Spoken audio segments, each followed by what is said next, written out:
So, what was it about that character when you first read the script that said, "I've got to play this"? I think the fact that she makes so many mistakes. I think that by that she is a trans woman, we never felt beholden to have her be some kind of a role model, or to be perfect, and because I think that is a trap that we fall into a lot with representation, is we don't want to have a negative impact that like ripples across the community, and oh, so all trans people are this. And Laurel was very not that. She is 18, selfish, and a bad person. And I thought that was interesting, and I had never really gotten to do that before.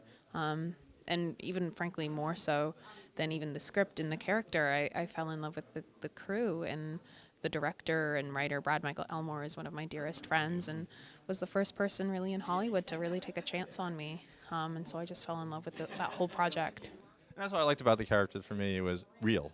It Yeah. wasn't. It was just like, this is a person like Yeah. my students or any of the age who just Yeah. has problems like any other kid does.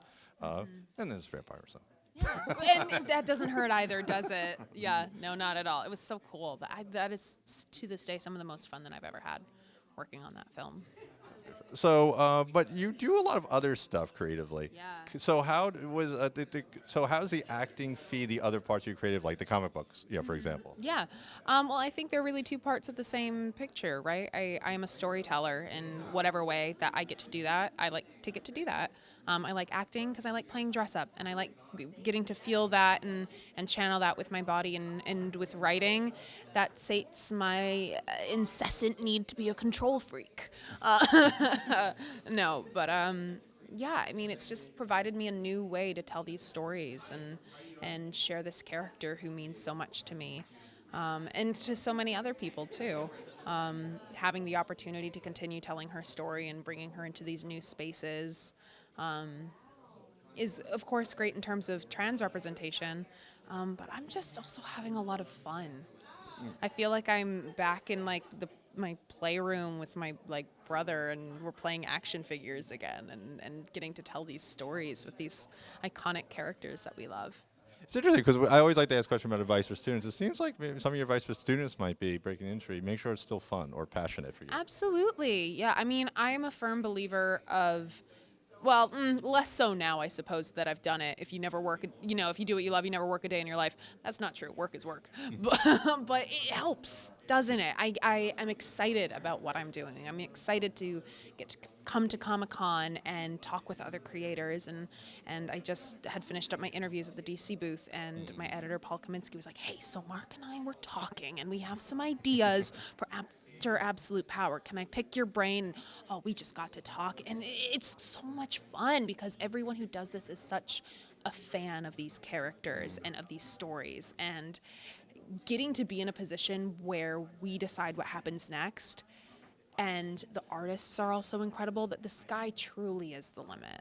And just trying to find new ways to interpret these characters and what happens next. It's so fun.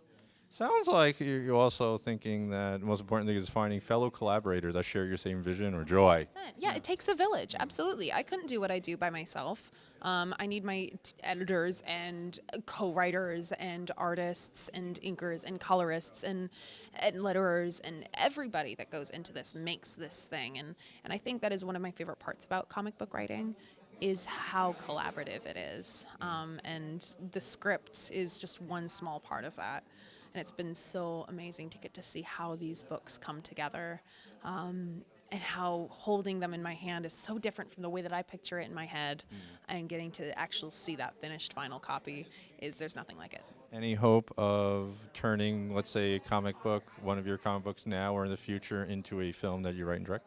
Oh, well, I've gone from TV to comics, so I would kind of like to complete that circle and kind of go back. So, yeah, I would love to see more Dreamer in the live action stuff. I think that's so cool, and DC's going in such a fun direction with it, and I think that this is a new beginning for them, and I would be honored if I got to be a part of that in some way.